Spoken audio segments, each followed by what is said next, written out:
pre, kumusta na? Meron ba kayong paint na ganito na itsura? Unfortunately, kami meron. Aayusin natin ngayon to mga pre, pero hindi lang basta-basta nire-repaint ito. May proseso tayo dyan. 11 years na itong paint na ito at ganito na itsura. Elastomeric paint to over primer, pero di ako sure kung patching compound pa ang ginamit dito. Hindi pa kasi uso nun yung skim coat. Sa totoo lang mga pre, hindi ko to masyadong nabantayan nung pinipinturahan noon. Kaya hindi ako sigurado kung nasunod ang usual na proseso sa pagpipaint ng exterior wall. So ganito na nga ang itsura ng exterior wall namin dito sa part na to ng bahay. Itong mga puti-puting to, sinimulan ko na kasing kaskasin yung mga loose paint nung midnight brown na color. So mga exposed primer or patching compound na yan. For the sake of this video mga pre, itong isang part lang muna na to ang ating ayusin. Solo flight tayo mga pre. So ano nga ba ang dapat gawin pag ganito na ang itsura ng paint nyo sa labas ng bahay nyo? Simulan na natin. Number 1 mga pre, lahat ng loose paint kailangan nating alisin na.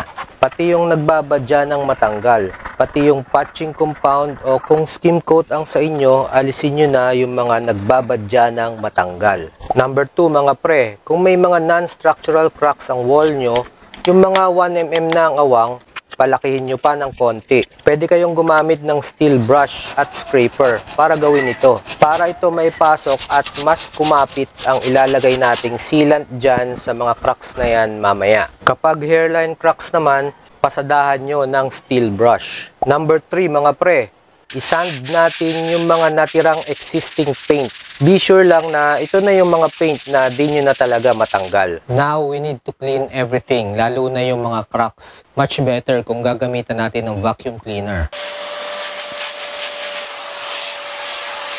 Number 4 mga pre, gumamit tayo ng Mondo Liquid Seal. Para ito sa mga cracks mga pre, para ma-prevent ang tubig na pumasok sa wall natin. Available to sa iba-ibang kulay, may red, may green, may white, may gray, pero ang gagamitin natin ay red. Yung pinaluwag nating cracks kanina para yon may mas makapitan ng ayos ang ating liquid seal at masil niya ng mabuti yung crack. Para naman sa mga hairline cracks, gagamitan pa rin natin ng liquid seal. Papasadahan lang natin sa ibabaw. Uy, parang ice cream.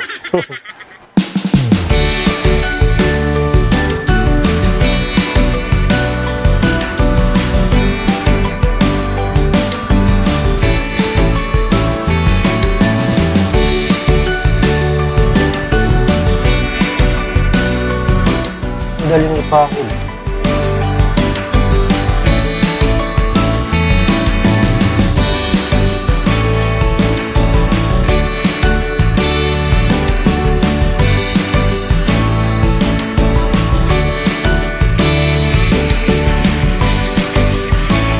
Number 5 mga pre, lihain natin yung dried liquid seal para pumantay pa.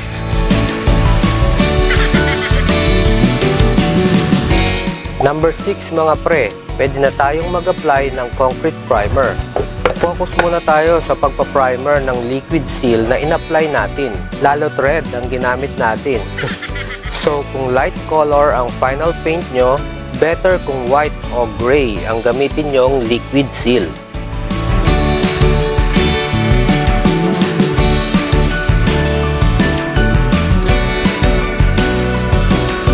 Pwede na to. Parang art eh. Pagkatuyo, pwede na nating i-primer ang buong wall.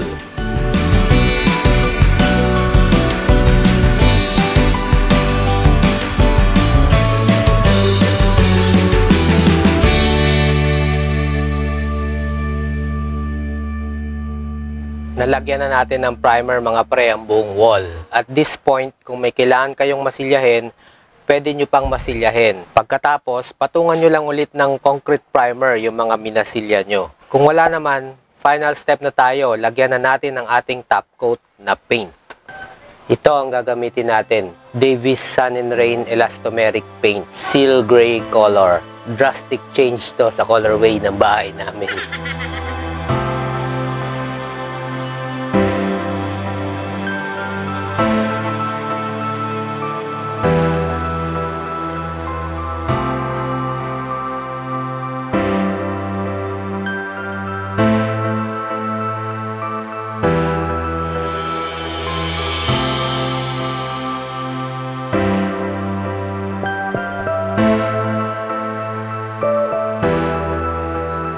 Yan mga pre, tapos na ang pag-repair natin sa wall cracks at pag-repaint natin sa ating old wall.